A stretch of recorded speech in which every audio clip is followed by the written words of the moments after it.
بسم اللہ الرحمن الرحیم الحمد للہ رب العالمین والصلاة والسلام علی سید الانبیاء والمرسلین وعلی آلہ واصحابہ اجمعین۔ حضور نبی کریم رؤوف الرحیم صلی اللہ تعالی علیہ وآلہ وسلم کا ارشاد مبارک ہے، جس نے مجھ پر درود پاک پڑھا اس نے اپنی ذات پر 70 دروازے رحمت کے کھول لیے، اور اللہ تبارک و تعالیٰ اس درود پاک پڑھنے والے کی ہر انسان کے دل میں محبت ڈال دیتا ہے۔ صرف اس سے بغض وہی رکھے گا جس کے دل میں نفاق ہوگا۔ تو اس لیے درود پاک پڑھنے سے اللہ کریم کی رحمت کے دروازے کھل جاتے ہیں، تو ہمیں ضرور اپنے رب کریم کی رحمت کے دروازے اپنے لیے بھی کھول لینے چاہیے درود پاک پڑھ کے۔ اصول و برکت ایک دفعہ درود پڑھ لیجیے، اللہم صلی علی سیدنا و مولانا محمد وعلی آل سیدنا محمد وبارک وسلم صلی علیہ۔ اللہ تبارک و تعالیٰ نے قرآن مجید فرقان حمید میں ارشاد مبارک فرمایا، وَاتَّقُوا يَوْمًا لَا تَجْزِي نَفْسٌ عَنْ نَفْسٍ شَيْئًا وَلَا يُقْبَلُ مِنْهَا شفاعة ولا يؤخذ منها عدل ولا هم ينصرون۔ اللہ کریم کا یہ ارشاد مبارک ہے، اور اس دن سے ڈرو جس دن کوئی جان کسی دوسرے کی طرف سے بدلہ نہ دے گی، اور نہ کوئی سفارش مانی جائے گی، اور نہ ہی اس سے کوئی معاوضہ لیا جائے گا، اور نہ ہی ان کی مدد کی جائے گی۔ اللہ تبارک و تعالیٰ نے اس آیات مقدسہ میں قیامت کے دن کا خاص کا ذکر فرمایا ہے کہ اس دن کے خوف سے ڈرو، اس دن کے عذاب سے ڈرو۔ وہ دن ایسا ہوگا کہ اس دن نہ تو تمہاری کسی جان کے بدلے میں، یعنی تم نے کوئی ظلم کیا اپنے اوپر، تو جس نے گناہ کیا ہے اس کو ہی اپنی سزا بھگتنی پڑے گی، کوئی جان کسی کا بدلہ نہیں بنے گی۔ اور دوسرا اللہ رب العالمین نے یہ فرمایا ہے کہ نہ کوئی سفارش کرے گا تو نہ سفارش مانی جائے گی اس دن، اور نہ ہی اس دن کسی گناہ کے بدلے میں کوئی معاوضہ لے لیا جائے گا، معاوضہ بھی نہیں لیا جائے گا اس دن، نہ ہی کوئی مدد کی جائے گی۔ یہ اللہ رب العالمین نے فرمایا کن کو ہے؟ بنی اسرائیل والے لوگوں کو، یہود و نصارہ کو اللہ کریم نے ارشاد فرمایا، خاص کر ان کے لیے حکم ہے، اور پیغام سب امت انسانیت کے لیے ہے، سب لوگوں کے لیے ہے۔ اللہ تبارک و تعالیٰ نے یہودیوں کو پچھلی آیات مقدسہ میں آپ نے جو سماعت فرمایا، اللہ کریم نے یہ حکم فرمایا تھا کہ تم میرے نبی صلی اللہ علیہ وسلم پر ایمان لاؤ، حضور علیہ السلام پر ایمان لاؤ۔ ایمان لانے کا اللہ کریم نے حکم فرمایا ہے۔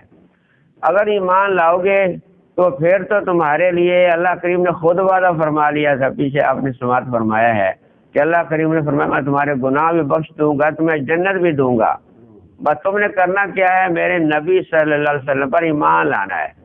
اگر ایمان لے آؤ گے گناہ بھی بخشوں گا، جنت بھی عطا فرماؤں گا۔ اگر ایمان نہیں لاؤ گے، اس آیت مقدسہ میں یہ ارشاد فرمایا ہے، اگر تم میرے نبی صلی اللہ علیہ وسلم پر ایمان نہیں لاؤ گے، کیونکہ اصل چیز ہے ایمان۔ کوئی بھی انسان ہے ایمان نہ لائے اور جتنے بھی اچھے عمل کرتا رہے کوئی فائدہ نہیں، اصل چیز ایمان ہے۔ اگر ایمان لے آئے اللہ اس کے رسول پر، پھر وہ جو بھی نیکی کرے گا اس کا بدلہ اللہ کریم دے گا، اس کا اجر عطا فرمائے گا۔ اگر ایمان ہی نہیں لائے گا تو چاہے جتنے اچھے کام کر لے، ان اچھے عمل کا کوئی فائدہ نہیں۔ پہلی بنیاد ہے ایمان۔ تو اس لیے یہودی ایمان ہی نہیں لا رہے تھے، تو جو ایمان نہیں لا رہے تھے ان کے لیے اللہ کریم نے ارشاد فرمایا اگر تم ایمان نہیں لا رہے ہو تو اس دن سے ڈرو، قیامت کا دن تو ایسا سخت دن ہے جس دن کوئی جان کسی دوسرے کی طرف سے بدلہ نہیں دے گی۔ جس نے گناہ کیا ہوگا اس کو خود ہی اپنا بدلہ دینا ہوگا، اور نہ ہی کوئی کسی کی سفارش کرے گا، اگر کرے گا تو کسی کی سفارش مانی بھی نہیں جائے گی۔ نہ ہی اس دن ایسا ہوگا کہ کوئی بندہ کہے کہ میں معاوضہ دے دیتا ہوں، میں بدلہ دے دیتا ہوں۔ تو ایک حدیث پاک کا مفہوم ہے، اگر انسان زمین سونے کی بھار کے بھی قیامت کے دن بلکہ دے سکے گا ہی نہیں، کیونکہ اتنے اس کے پاس اپنے اعمال ہی نہیں ہوں گے۔ تو زمین سونے کی بھر کے بھی اگر کسی گناہ کے بدلے میں معاوضہ دینا چاہے گا نا، اللہ تعالیٰ نہیں قبول فرمائے گا۔ اللہ تعالیٰ نے تو قبول فرمانا ہی نہیں، کیونکہ دنیا کے لوگ ہیں جو بک جاتے ہیں، دنیا کے لوگ پیسے پر بک جاتے ہیں، جائیداد پر بک جاتے ہیں۔ اللہ کریم کی تو ایسی شان ہی، اللہ تعالیٰ تو بے پرواہ ہے، ہر چیز سے بے پرواہ، بلکہ اس نے اپنا پیدا ہی اس نے کی ہر چیز، سونا چاندی زیورات جو کچھ سب کچھ اللہ تعالیٰ نے پیدا فرمایا ہے۔ یہ انسان کو اللہ تعالیٰ نے سب کچھ عطا فرمایا فائدہ اٹھانے کے لیے۔ فائدہ اس حد تک اٹھاؤ کہ اللہ اس کے رسول کی فرما برداری میں لگے رہو۔ تو سب سے پہلے چیز ہے ایمان لانا۔ جب انسان ایمان لے آتا ہے، ایمان والوں کو فائدہ پہنچے گا قیامت کے دن۔ جو ایمان نہیں لائیں گے، چاہے وہ جتنے اچھے بن کے رہیں، جتنے اللہ قریب دنیا کے لیے ان کو انعام عطا فرما دے، ان کے پاس مال جتنا ہو، دولت جتنی ہو، شہرت جتنی ہو، جو کچھ ان کے پاس ہے، یہ عارضی ہے۔ دنیا کا مال ثواب عارضی ہے۔ اگر ایمان نہیں تو پھر یہ دنیا میں فائدہ صرف اٹھائیں گے، آخرت میں بالکل فارغ اور خالی رہ جائیں گے۔ تو اس لیے اللہ تبارک و تعالیٰ نے خاص کر ان کو ڈرایا ہے، بنی اسرائیل والوں کو، کہ تم ایمان نہیں لاؤ گے تو اس دن سے ڈرو، اس دن تمہیں نہ کوئی بچا سکے گا، نہ تمہاری کوئی چیز کام آ سکے گی، نہ تمہاری مدد بھی نہیں کی جائے گی۔ مدد کرنا یعنی کسی کی مدد ہم کر دیتے کہ تمہیں چلو یہ آگ میں تم جا رہے ہو، تمہیں نکال کدھر کر دیتے، مدد بھی نہیں کی جائے گی۔ کافر کی تو مدد کی ہی نہیں جائے گی، جو کافر ہے جس نے ایمان نہیں لایا، اس کی چاہے مسلمان بھی سفارش کرے، کافر کی مسلمان بھی سفارش کرے تب بھی اس کی قبول نہیں کی جائے گی، کیونکہ کافر پر اللہ تعالیٰ کی ناراضگی ہے۔ تو اس لیے اللہ تعالیٰ نے خود فرمایا کہ اس کی مدد نہیں کی جائے گی، چاہے کوئی اس کی سفارش کرتا رہے، کوئی مدد کرتا رہے، اس کی مدد کی ہی نہیں جائے گی۔ لیکن جو ایماندار ہیں، جو ایمان سے مستفید ہوئے، ایمان کی ایک اپنی شان ہے، ایمان کی ایک بہار ہے، ایمان کا ایک اللہ کی بارگاہ میں ایمان والوں کا مقام ہے۔ اللہ تعالیٰ نے قرآن پاک میں بار بار ارشاد فرمایا ہے، آمنو وعملوا الصالحات، ایمان لاؤ اور عمل صالح کرو۔ تو جو ایمان لائیں گے، ایمان والوں کو جن کے دل میں اللہ رب العالمین کے دین کی قدر ہوگی، اللہ کے رسول پر ایمان رکھتے ہیں، ان کے بارے میں تو سفارش قبول کی جائے گی۔ جیسے حدیث مبارکہ میں آتا ہے، نبی کریم صلی اللہ علیہ وآلہ وسلم نے ارشاد مبارک فرمایا کہ اللہ تبارک و تعالیٰ قیامت کے دن سارے لوگ جب ایک مجمع میں ہوں گے، ایک جگہ پر جمع ہوں گے، ان پر بڑی سختی ہوگی، 50,000 سال کا دن ہوگا، وہ سارے لوگ بڑے پریشان بےتاب ہوں گے کہ ہماری کچھ سفارش کرنے والا ہو۔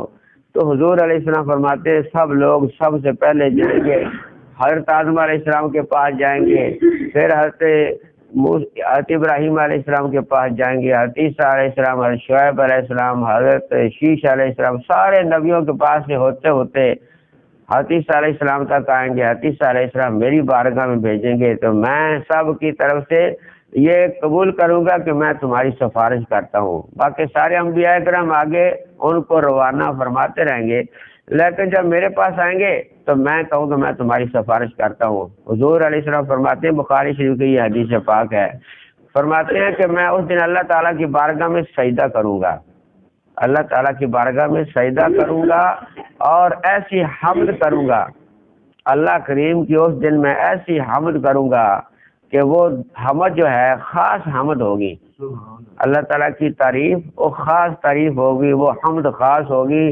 صرف اسی وقت اللہ تعالیٰ مجھے عطا فرمائے گا، اس دن اللہ تعالیٰ خاص کر وہ حمد مجھے عطا فرمائے گا، میں اس حمد سے اللہ تعالیٰ کی تعریف کروں گا۔ اللہ کریم فرمائے گا، محبوب سر اٹھائیے اور اتنے لوگوں کو جنت میں لے جائیے، مجھے ایک تعداد مقرر کر دی جائے گی، اتنے لوگوں کو جنت میں لے جائیے، میں اٹھوں گا، اللہ تعالیٰ کا شکر کروں گا اور اپنی امت میں سے جتنے لوگ اللہ تعالیٰ فرمائے گا جنت میں لے جاؤں گا۔ پھر دوسری دفعہ آ کے پھر سجدہ کروں گا، پھر حکم ہوگا کہ محبوب اتنے لوگ اور لے جائیے، پھر اس طرح میں دوسری دفعہ لے جاؤں گا جنت میں، پھر تیسری دفعہ، پھر چوتھی دفعہ کا بھی حکم ہے کہ چوتھی دفعہ پھر سرکار فرماتے ہیں صرف وہ لوگ جہنم میں رہ جائیں گے جو کافر ہوں گے، جن کو قرآن پاک نے روک لیا ہوگا یا ان کے کفر نے روک لیا ہوگا، باقی جن کے دل میں ایمان ہوگا، جنہوں نے کلمہ پڑھا ہوگا، ایمان والوں کی سفارش کر کے اللہ کریم کی بارگاہ سے میں عرض کر کے تو ان کی سفارش کر کے جنت میں لے جاؤں گا۔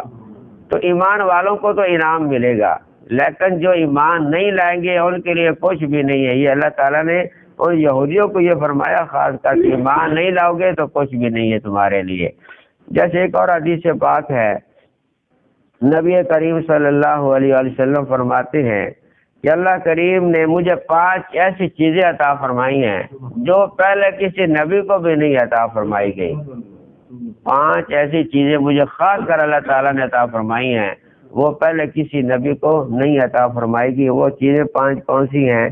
آپ فرماتی ہیں کہ اللہ کریم نے 1 مہینے کی مسافت سے دور میرے دشمن پر میرا رعب رکھا ہے۔ اگر میں کہیں جا رہا ہوں دشمن کی طرف جنگ کرنے کے لیے 1 مہینے کی مسافت ہو، یعنی سفر 1 مہینے کا ہو، اب 1 مہینہ پہنچنے میں لگ جائے گا، لیکن دشمن ہمارا وہیں کانپ رہا ہوگا، ان کے دلوں میں ہمارا رعب ہوگا، ہمارا دبدبہ ہوگا۔ تو اس لیے ہمارا رعب اللہ تعالیٰ نے دشمن پر 1 مہینے کی مسافت سے بھی رکھ دیا ہے۔ نمبر 2 آپ فرماتے ہیں کہ اللہ کریم نے ساری زمین کو میرے لیے مسجد بنا دیا ہے۔ میرے قدم کی برکت سے اللہ کریم نے جہاں تم نماز پڑھو، گھر میں پڑھو، مسجد میں پڑھو، بازار میں پڑھو، جنگل میں پڑھو، بیابان میں پڑھو، کشتی میں پڑھو، جہاں پڑھو، دریا میں پڑھو، خشکی میں پڑھو، تری میں پڑھو، جہاں پڑھو نماز تمہاری ہو جائے گی۔ اللہ کریم نے میرے قدموں کی برکت سے ساری زمین میرے لیے مسجد بنا دی ہے۔ نمبر 3 حضور علیہ السلام فرماتے ہیں کہ مال غنیمت اللہ کریم نے میرے لیے حلال فرما دیا ہے۔ مال غنیمت حلال ہے۔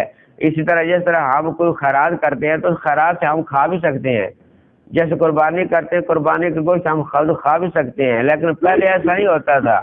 پہلے قربانی کرتے تھے یا خیرات کرتے تھے بس دوسروں کو دیتے، خود نہیں کھا سکتے تھے، لیکن اللہ رب العالمین کے محبوب پر اللہ تعالیٰ کا یہ انعام ہے کہ مال غنیمت میں سرکار فرماتے ہیں میرے لیے حلال کر دیا گیا ہے۔ اور نمبر 4 حضور علیہ السلام فرماتے ہیں کہ اللہ کریم نے مجھے شفاعت کا حق دیا ہے۔ شفاعت کا، جس کی میں چاہوں گا شفاعت کروں گا، اللہ تعالیٰ مجھے وہ عزت دے گا اور اللہ تعالیٰ میری سفارش کو قبول فرمائے گا۔ اس کے علاوہ بھی سفارش کرنے والے ہوں گے کہ حافظ بھی سفارش کریں گے، علماء کرام بھی، اصحابہ کرام بھی سفارش کریں گے، جتنے یعنی کہ اللہ تعالیٰ نے ایماندار کو عطا فرمائے ہیں اس لحاظ سے ہر کوئی سفارش کرے گا، نیک و پرہیزگار۔ 5ویں نمبر پر سرکار فرماتے ہیں مجھے یہ فضیلت دی گئی ہے کہ اللہ تعالیٰ نے پہلے نبی جو بھیجے کسی علاقے کا کوئی نبی آتا تھا، کوئی کسی قبیلے کا یا محلے کا، لیکن مجھے اللہ تعالیٰ نے ساری نسل انسانیت کے لیے نبی بنا کے بھیجا ہے۔ قل یا ایھا الناس انی رسول اللہ الیکم جمیعا، میں سب کے لیے رسول بن کے آیا ہوں۔ تو اس لیے اللہ تبارک تعالیٰ نے شفاعت کا حق حضور علیہ السلام کو دیا ہے۔ اصل چیز بنیاد ہے ایمان۔ ایمان ہے تو پھر نہ کبھی سفارش اس کی ہو جائے گی، وہ بندہ جنت میں چلا جائے گا۔